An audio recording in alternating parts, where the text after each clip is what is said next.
the toast of the town. He's a lovable clown. That's Yogi's claim to fame. Yogi, they call him Yogi Bear. Yogi, he ought to be a pair. He's no stranger to danger, but a headache to the ranger, and always in the ranger's hair. Yogi, he's the pride of the park. Yogi, his life is just a lark. When you dial your TV, it's Yogi Bear you want to see. Yogi of Jellystone Park. Yogi, he's so clever and so quick. Yogi, he won't ever miss a trick. When the food is on the ground, Yogi Bear is always round. At picnic, Yogi takes his pick. That's Yogi. That's Yogi. That's Yogi. That lovable Yogi. That lovable Yogi. Yogi Bear.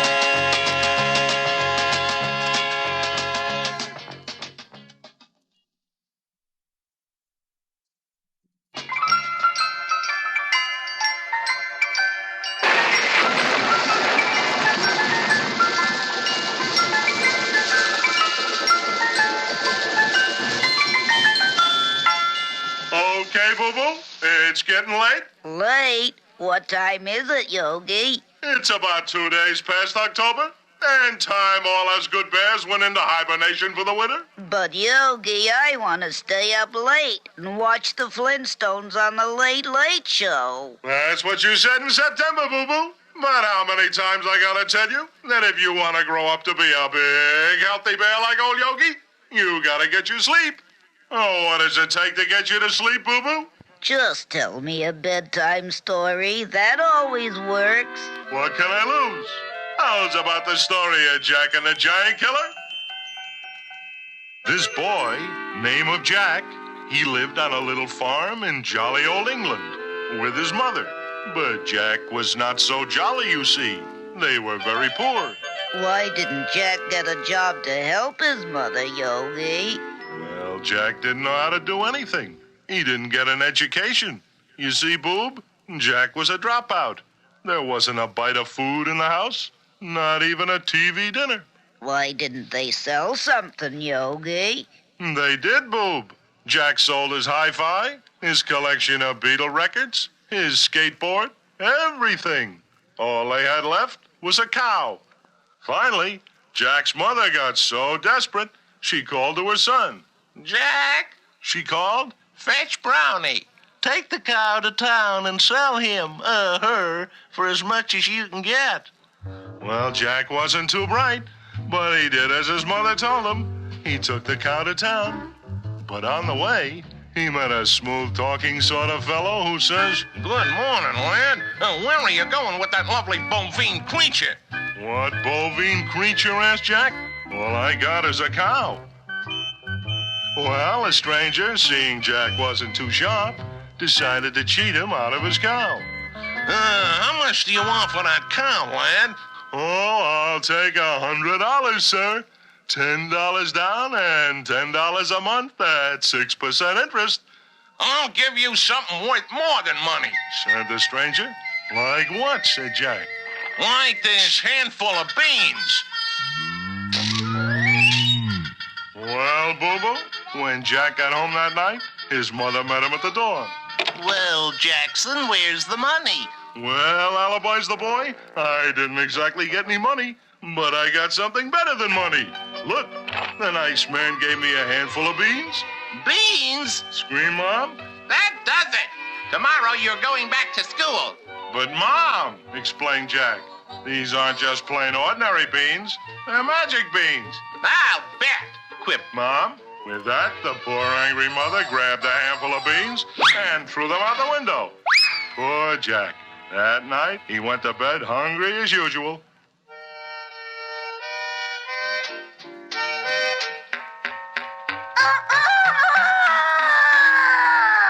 But next morning when Jack woke up, he looked out the window and what do you think he saw? The cow? No, Boo-Boo. Jack saw a A giant. giant? Let me finish, Boo-Boo. He saw a giant beanstalk. You mean the beans really were magic, Yogi? Right, Boob. The giant beanstalk was so tall, Jack couldn't even see to the top of it. So Jack, being nosy, started to climb the big beanstalk. Well, after about an hour of climbing, Jack saw a fantastic island in the sky, a strange, mysterious land, and he started walking along the road till he saw a huge castle. Walking up to the big castle gate, Jack rang the bell. But when nobody answered, Jack sneaked under the bottom of the huge castle door. Fee, fi, fo, fum. I smell the blood of an Englishman. Uh-oh, thought Jack. It's him. It's the one-eyed giant. I'd better cut out. But suddenly, Jack hid in the closet. And who do you think came walking into the room? The cow? No, Boo-Boo. The one-eyed type giant. Peeking out, Jack saw a very strange sight. He watched as the one-eyed giant brought a little white hen to the table. Little hen so brave and bold, lay the one-eyed giant some gold. And then, right in front of Jack's eyes, the little hen laid a golden egg. Whilst Jack peeked out, he saw the giant pick up the magic musical harp. And suddenly, a magical harp started to play all by itself. And after a little while, the giant closed his one big eye and went to sleep.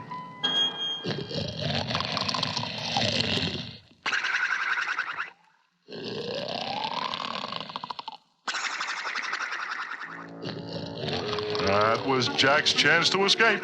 Fearful of waking the sleeping giant, Jack tippy-toed over and picked up the magic harp.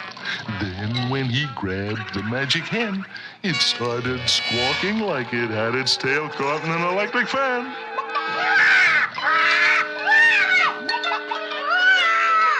Fee, fi, fo, fum. I smell the blood of an Englishman. But at that moment, the one-eyed giant spotted poor little Jack. Just as the giant reached out to grab Jack, Jack's feet started to spin. And he took off like a rocket.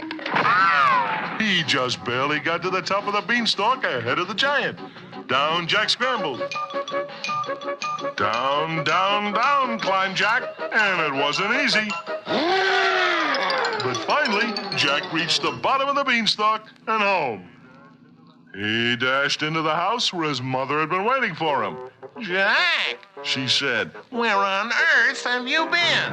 And what's with that chicken under one arm and that 10-string guitar under the other? asked his mom, somewhat puzzled. Well, says Jack, it's kind of hard to explain. Fee, fi, fo, fum. I smell the blood of an Englishman. Quick, Mom, where's the axe? Right where you left it, Said Mom sarcastically. in the icebox. Anywho, just before the one-eyed giant got almost to the ground, Jack started chopping down the beanstalk.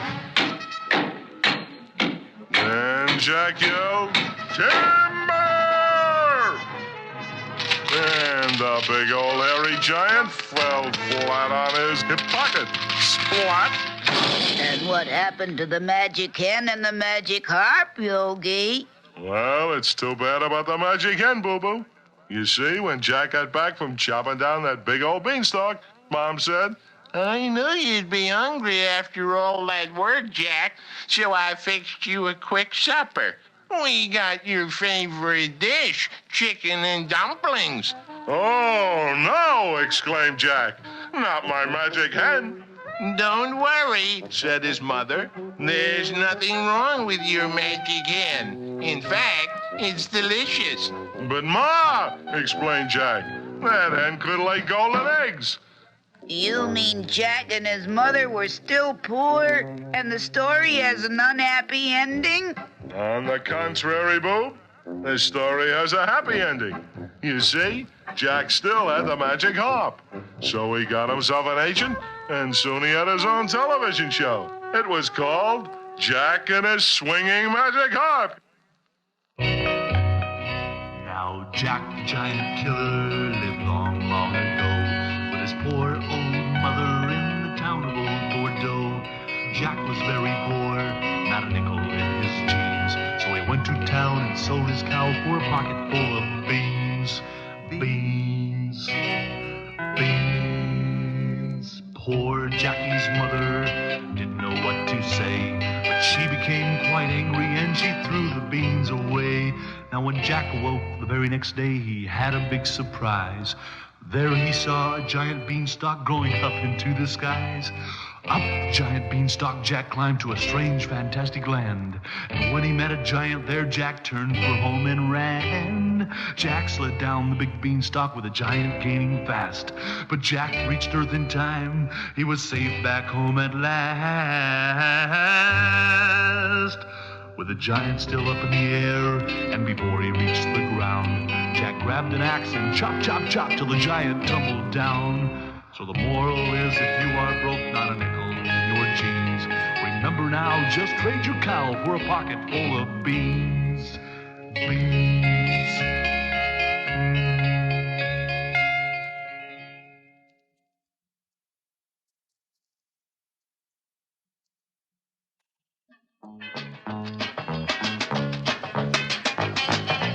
Yogi, Yogi Bear is his name. Call him Yogi. He's the one and the same. He's the toast of the town. He's a lovable clown.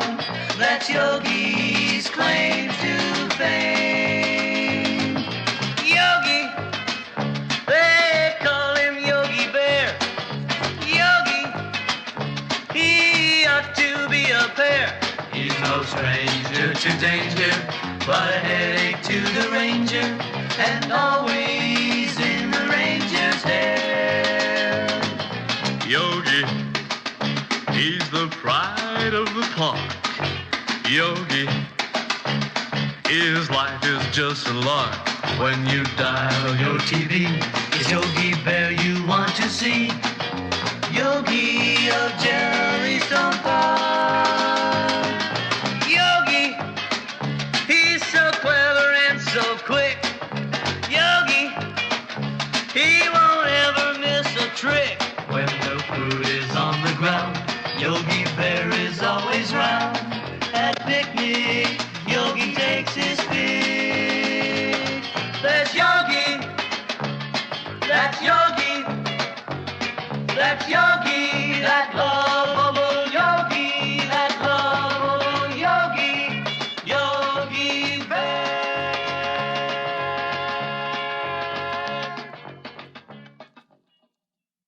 Okay, Boo-Boo, just relax. And your favorite storyteller, name of Yogi Bear, will tell you the story of Little Red Type Riding Hood.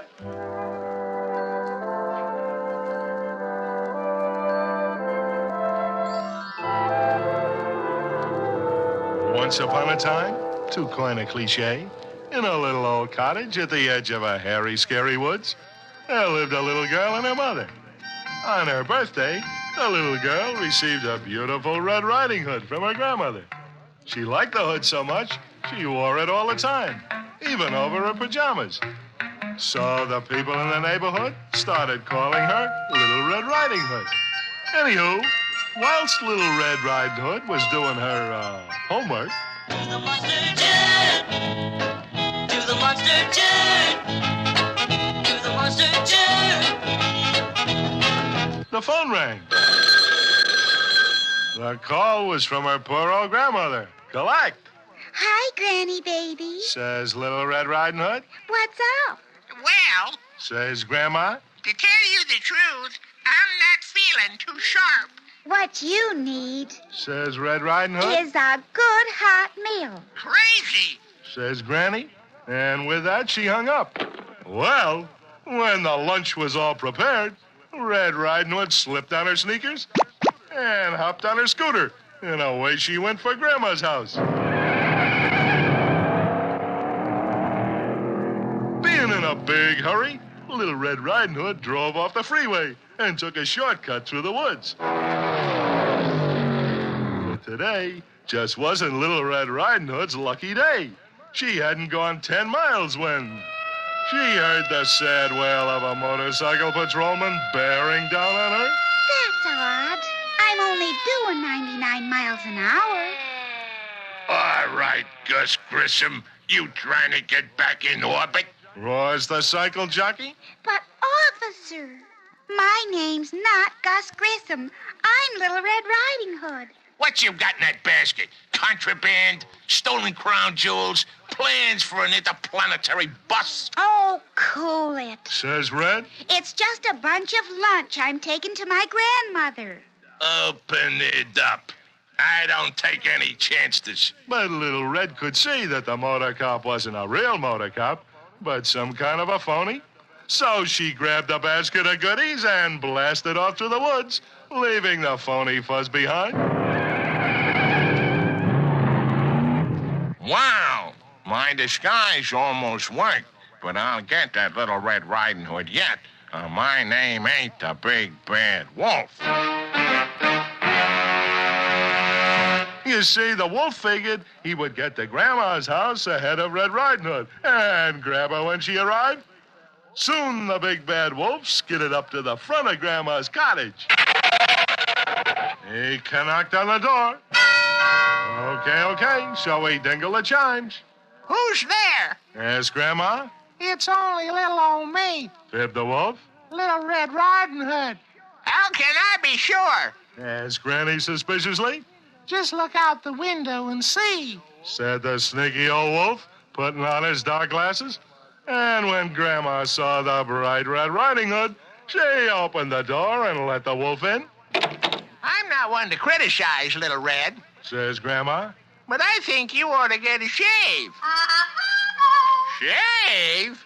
Uh-oh, it's not Little Red Riding Hood at all. It's the Big Bad Wolf.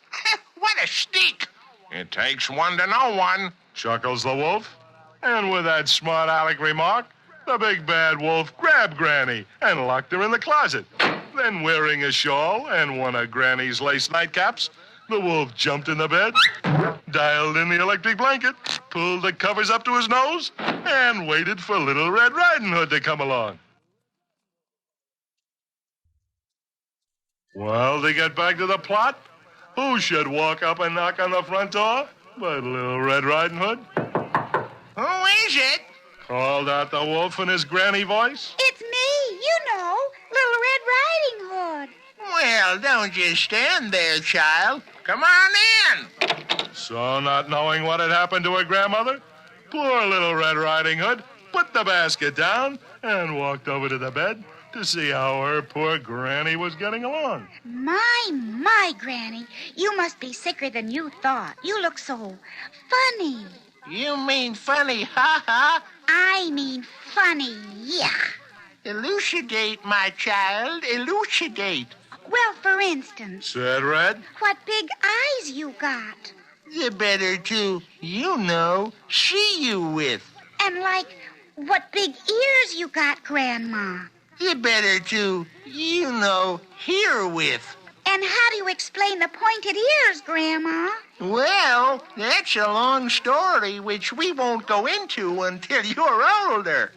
And for goodness sakes, Granny, what's with those hairy hands? Well, I guess I'm using too much detergent in my dishwashing. And that's not all, Granny. Said Red. You got a big mouth.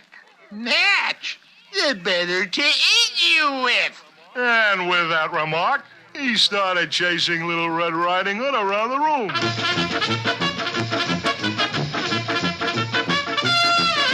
Around and around and around they went. But just as he reached out to grab her, Who left that skateboard in the bedroom? screamed the angry old wolf. Okay, I'm gonna get tough. But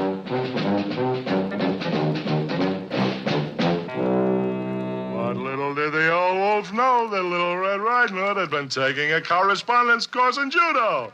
And when the big bad wolf lunged at Little Red, she gave him a big judo chop. And the wolf fell to the floor in a pile. Soon as the wolf hit the floor, Little Red got on the horn and buzzed the fuzz. And...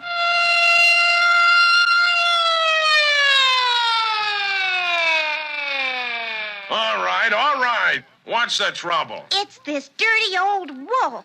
I want him booked. What's the charge? The charge said Red. is telling fibs, masquerading as Granny without a license, and overacting. And that's the end of the story, Yogi? Almost. The big bad wolf got himself a smart lawyer and almost beat the rap. How could he do that, Yogi? The big bad wolf took the stand in his own defense and told his side of the story. Your Honor, it all started when I was walking through the woods on my way to take some warm soup to a sick friend. I'm always doing good deeds like that. When the plaintiff, Miss Red Riding Hood, came along, and I noticed she was crying. Well, I never could stand to see a woman cry, so I politely asked her if I could be of any help. Well, she tells me a phony story about having a sick granny and all that jazz. Well, I felt so sorry for the poor dear that I went home and made a nice pot of soup and took it to her ailing granny. Well, you can imagine my surprise when I walked into Granny's house and the two of them jumped me. I screamed for help, but nobody heard me. It seems that the plaintiff, Miss Red Riding Hood, and her so-called granny were running a phony fur coat racket. They were going to tan my hide, dye it gray, and sell it as a mink stole. Can you imagine that? He's not telling the truth, Your Honor. Oh, yes, I am. If I'm not telling the truth, may I get struck by lightning. And he was struck by lightning. And that taught the big bad wolf a lesson he'll never forget, boo-boo. Telling a big fib will only get you in a mess of trouble.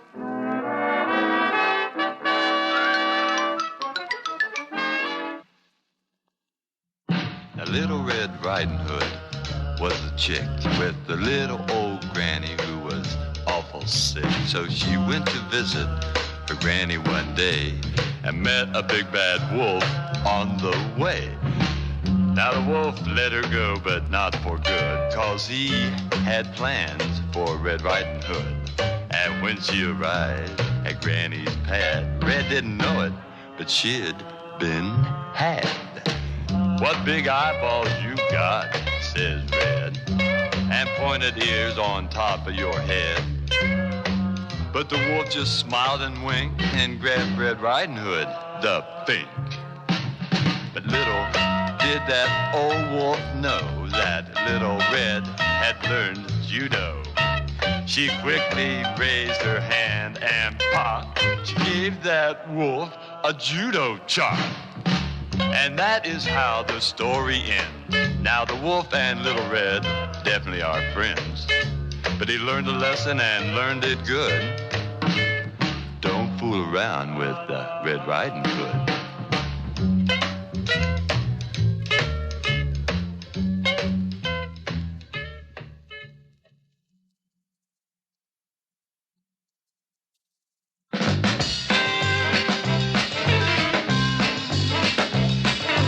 He's so merry, he's so very merry, that gay old hound dog, that hound called Huckleberry. He is known the world around, his name is Huckleberry Hound.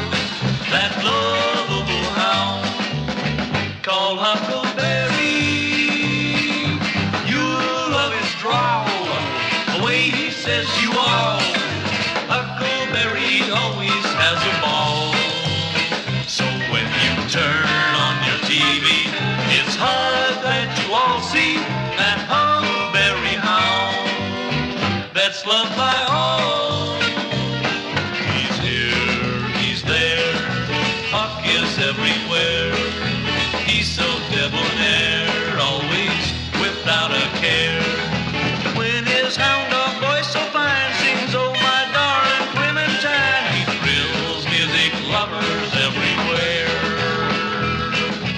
He's so merry, he's so very merry, that gay old hound dog, that hound called Huckleberry.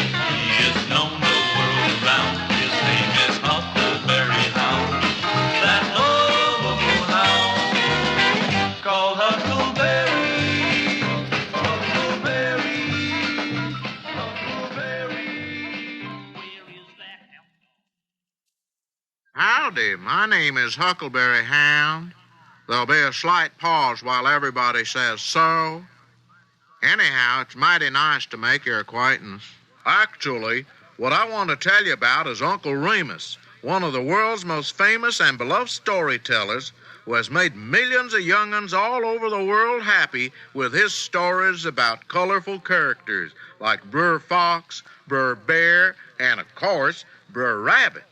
Now, I'd like to tell you a few of my favorite Uncle Remus stories, starting off with Brer Rabbit and the Tar Baby. Once upon a long, long time ago, way back in the piney woods down south, there lived a family that had, maybe 2 or 3 dozen young'uns. You see, it was a family of rabbits. Now, this here rabbit family was awful poor. They didn't know where their next carrot was coming from. So when one of the young'uns, called Brer Rabbit, got about half growed, he made up his mind to leave home, to go out in the cold, cruel world and seek his fortune. Well, his poor old mammy and his poor old pappy hated to see their favorite son leave home. But after all, we must face it, there was still a couple of dozen more left at home. When the time came to say their goodbyes, the old Pappy Rabbit gave his son the best gift he could give him, some good fatherly advice. Remember, Brer, he always called him Brer, there's 2 things you must never forget besides brushing after every meal. What 2 things? Asked little Brer Rabbit. Well, said Pappy, first, always try to be a good rabbit, and second, always use your head. That's what you've got a head for. Think. So with that fatherly advice and not much else, Brer Rabbit set out to seek his own fortune. Well, sir, that little old Brer Rabbit had better learn to use his head, 'cause he was hippity-hopping right smack dab into a whole passel of trouble. You see, way up on top of Chickapee Hill, there lived an extra sneaky but foxy old fox named of Brer Fox. That wasn't his real name. That was probably his maiden name. Anyhow, this Brer Fox was always hungry. All old Brer Fox could think about when he got the hungriest was rabbit. Ooh, how he liked rabbit! And, of course, his favorite dish, Welsh rabbit. Now, rabbits wasn't easy to come by on Chickapee Hill. Not since word got out that old Brer Fox was so fond of rabbit. Welsh rabbit, that is. But he was mighty hungry. According to his watch, it was 3 hours past lunchtime, and it was beginning to look like old Brer Fox was going to have to open up a can of sardines. But just when old Brer Fox was a-setting there with his chef's hat on and all, what do you think happened? Well, sir, down the road a piece, about 2 hoops and a holler from where Brer Fox was a-setting, there come a hippity-hopping along poor little old Brer Rabbit.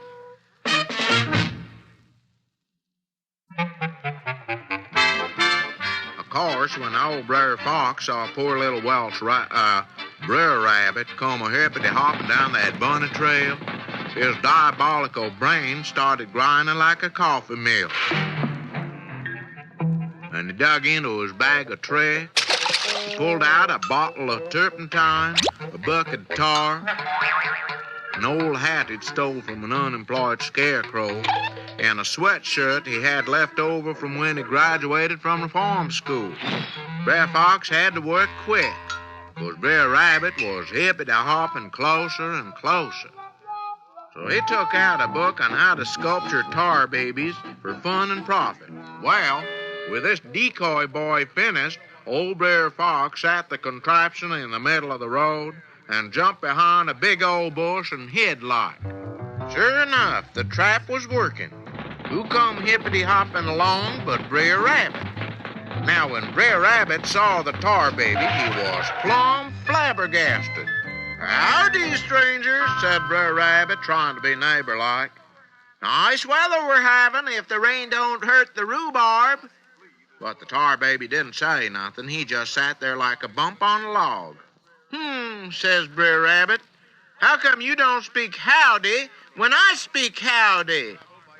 But the tar baby, being the strong silent type, just stood silent. "Read any good books lately?" asked Brer Rabbit, being bullheaded about striking up a conversation.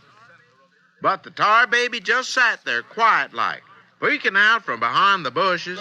Old Brer Fox was enjoying this one-sided conversation and waiting for Brer Rabbit to get caught in his trap. Well, sir, I don't need to tell you that by now Brer Rabbit was getting a mite impatient. Maybe he figured the critter was a mite deep. "Why don't you turn up your hearing aid?" yelled Brer Rabbit, trying to get a rise out of the tar baby. But he didn't. "Huh! Ain't you the gabby one?" says Brer Rabbit. You can tell by now he'd just about had it. Had it. And when this tar baby still didn't say one word, that done it. Brer Rabbit sort of flipped. He just about come unglued. He did. All of a suddenly, his temper got the best of him. Well, sir, he hauled off and socked this tar baby. Sort of a rabbit punch, you might say. But Brer Rabbit's fist just stuck to that tar baby like glue. Brer Rabbit pulled and tugged and yanked, but he couldn't pull himself loose from the tar baby. Well, now Brer Rabbit was losing his sense of humor. "Turn my hand loose," said Brer Rabbit, "or I'll give you another rabbit punch with my left hand. Turn my hands loose, or I'll haul off and kick you in the shins." And when the tar baby refused to answer, Brer Rabbit let fly with his right foot. Kerb! Right in the shins. But his foot just stuck so tight, Brer Rabbit couldn't budge it. "I'm tired of being a nice guy," says Brer Rabbit. "From now on, I'm going to get tough." And with that, he lets fly his last foot, his lucky rabbit's foot. Kerblop! And you know what? It got stuck in the tar likewise. Ooh-wee. Brer Rabbit was madder than a wet hen sitting on a doorknob. "You know what I'm going to do?" said Brer Rabbit to the tar baby. "I'm a-going to grab you and turn you ever which way but loosed." With this threatening remark, Brer Rabbit grabbed a hold of this here tar baby and squoze him right tight. Now, you talk about a mess. Brer Rabbit was in it. He got all stuck up in that tar like a June bug on fly paper. Woo-wee! The more Brer Rabbit flailed around, the more he got hung up in that sticky old tar. He was plumb discombobulated. Well, what he was a mess. And by now, Brer Rabbit was a-fixin' to pitch a fit. Of course, when hungry old Brer Fox saw Brer Rabbit caught in his clever trap, he right away started thinking again of eating goodies, like hominy grits and rabbit with soy sauce. And when poor little old Brer Rabbit saw Brer Fox a-fixin' to have him for lunch, he knowed he had failed his poor old pappy. He had forgot his pappy's fatherly advice. You know, about using his head. Uncle Remus was a storytelling man. Uncle Remus, his stories live throughout the